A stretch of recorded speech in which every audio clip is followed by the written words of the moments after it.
Welcome back. Functional Analysis FAV 022 Part 1 of 2 by Prof.Dr.A.G. Srinivasan.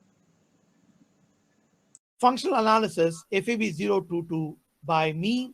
We are going to start the theorem now. On a finite dimensional vector space, we have changed the font. 1 second.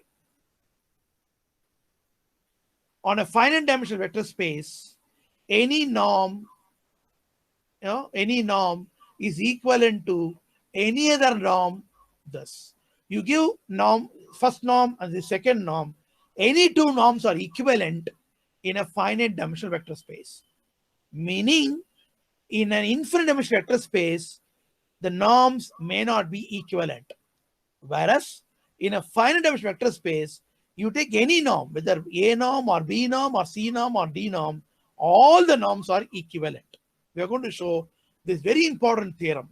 Once I prove this theorem, I don't require to prove anything else about finite dimensional vector space because all the norms are equivalent. It's a very important theorem. You will get this question in the examination compulsorily because a very important question on a finite dimensional vector space. In a finite dimensional vector space, if it is norm defined, any two norms are equivalent. So before I prove this, let me show you some results which I just revised you some time back. I'm going to show you that to you in this note. Okay, so I'm going to prove this important theorem using the following results. So if x1 to xn are linearly independent set of vectors of a nonlinear space, then there is always a c greater than 0 such that for every choice of scalars alpha into alpha n, norm of alpha 1 x1 plus alpha 2 x2 etc. alpha n xn greater than or equal to c times this. What I showed you here. We already showed that here. Sigma I is equal to 1 to n alpha xi less than or equal to c times sigma I is equal to 1 to n modulus alpha I for c is greater than 0. So I'm using that result which I already proved in the last class.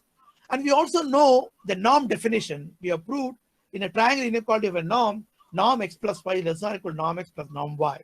Or in general, norm of alpha 1 x1 plus alpha 2 x2 etc. alpha xn is less than or equal to modulus alpha into norm x1 plus modulus alpha into norm x2 etc. modulus alpha into norm xn. So I'm going to use these two results, 1 and 2 result, to prove in a finite dimensional vector space any two norms are equivalent. Okay, I think you're clear with this. Now the proof of the main theorem as follows. Now, what is x? X is finite dimensional. Okay, let me use the pointer here with the brown color because I don't want to take it up another color. So what is x? X is finite dimensional.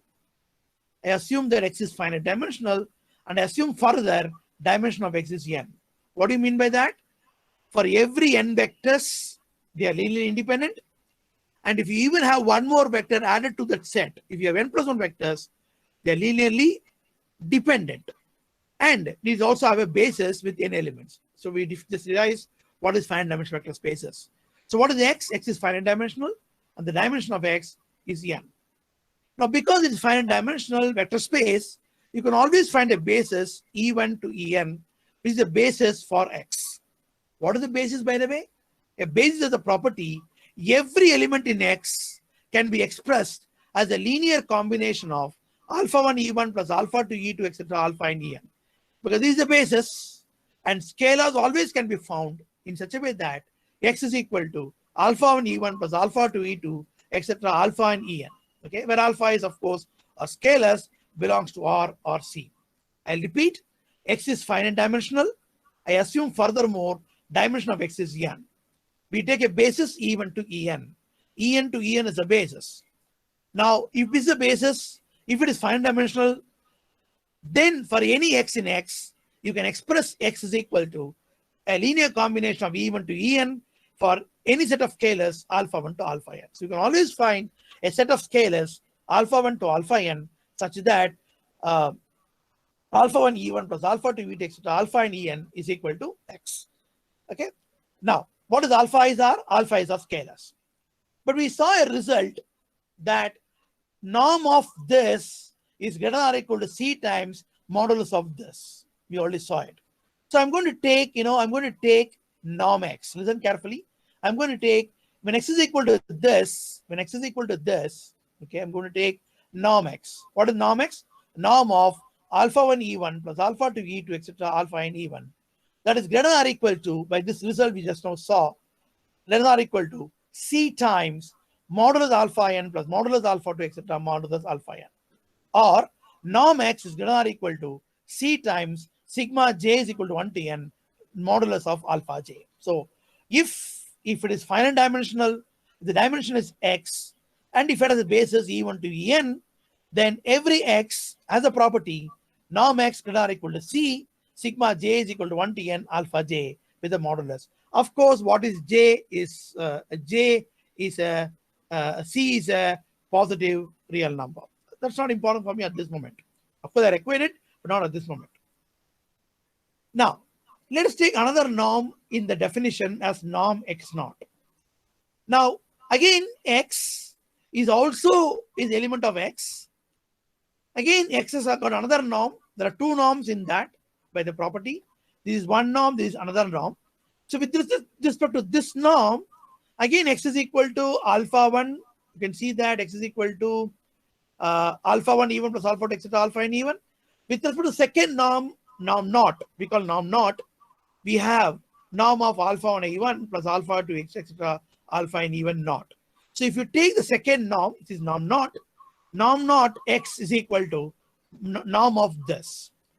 But I'm going to use my triangle inequality, which is result number 2. What does number 2 says? It says that when you take the triangle inequality, norm of alpha I xi sigma I is equal to 1 to n is less than or equal to modulus of alpha I into norm of xi I is equal to 1 to n. So I'm going to use this result. So I'm going to use a triangle inequality here, and this is less than or equal to sigma j is equal to 1 to n modulus alpha j into norm ej. Okay, so norm x naught is equal to less than or equal to, sorry, by triangle inequality of a norm is less than or equal to j is equal to 1 to n modulus alpha j into norm ej naught. Now, what are ej's? Ej's are the base element. They are finite numbers because of finite number vector space. So I can define the maximum of that norm of ej. And you know pretty well, norm is basically a real number. It's a positive real number. So therefore, I can talk about the maximum of all the real numbers. There are only n numbers. It's a finite number. The maximum always exists. I will call that as k.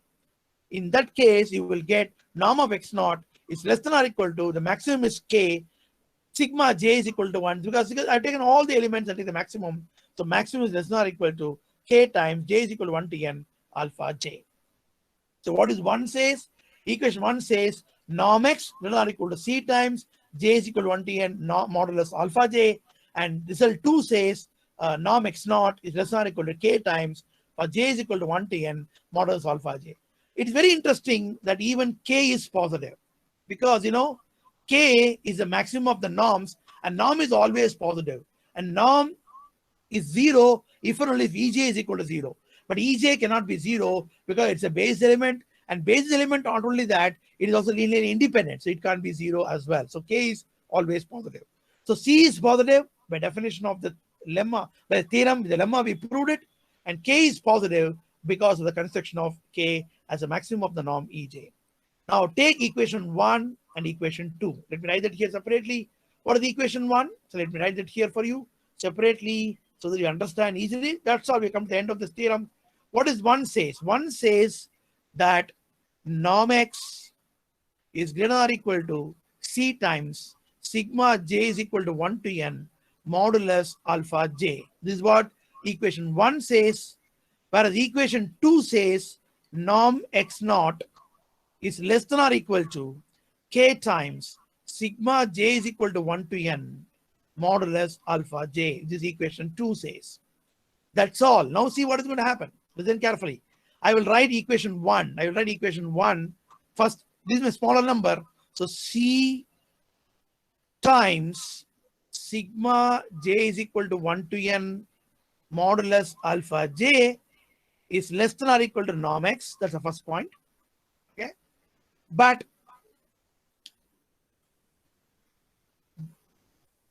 if you bring this k this side, what you get is c times, this is less than or equal to c times norm x naught by k. Can you see this?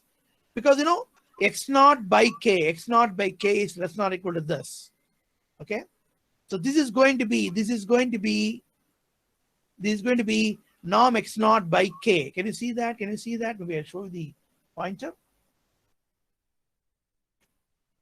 So this is x naught by k less than or equal to this. So this is going to be less than or equal to c x naught by k, but this is less than or equal to norm x. Now what I'll do is we will call c by k is equal to a. So what I have is a norm x naught. Oops. Norm x naught is less than or equal to norm x.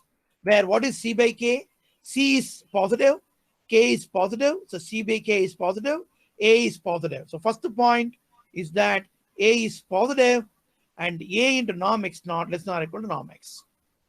Now repeat this process by interchanging x and x naught. So you will get some b times norm x is less. Okay, sorry. Okay, it's like this. Norm x is less than or equal to b times norm x. If you want, I'll just change it again, just to interesting it. I will interchange norm x naught with norm x. I get some b times norm x is less than or equal to norm x naught for some. I'll put capital B just for understanding. For some capital B positive. So this means that norm x is less than or equal to 1 by b times norm x naught. So therefore, let me change the color. Norm x is less than or equal to b times norm x naught. Of course, b is equal to 1 by b, which is certainly positive because b is positive. So therefore, 1 by b is also positive. So now we got this result. Okay, a less than or equal to x naught less than or equal to x. Now x less than or equal to b x naught. So what I mean that is that I change the red color. I put it a x naught less than or equal to norm x. This is from this equation. A x naught. Maybe I'll change the font. A x naught less than or equal to norm x from this, and this is norm x less than or equal to norm x less than or equal to b x naught. Can you see that? So you will get this is less than or equal to b into norm x naught.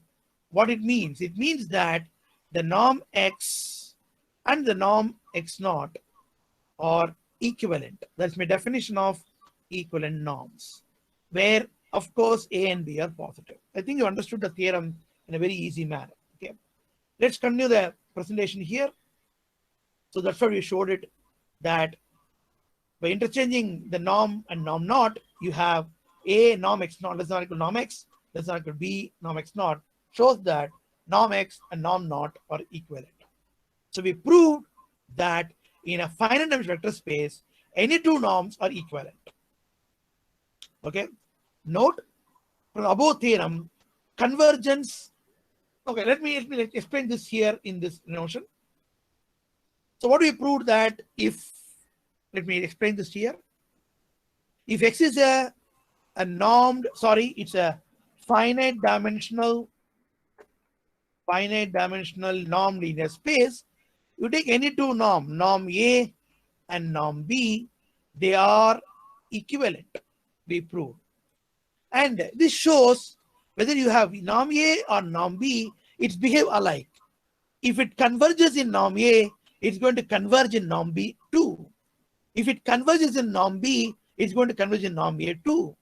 If it is Cauchy convergence, this is also Cauchy convergence. If this is divergence, this is also divergence. So it's going to be, the properties of the norm, okay, is not going to be depends on the norm. The property of the convergence, Cauchy convergence, etc., do not depends on a norm if it is finite dimensional. For infinite dimensional, norm is very important. But for finite dimensional, because any two norms are equivalent, it doesn't matter which norm you take, they are going to be equivalent, and therefore it is enough to study any norm and investigate the problem. What a nice result it is. So from above theorem, convergence or divergence in a finite dimensional vector space is very, very important.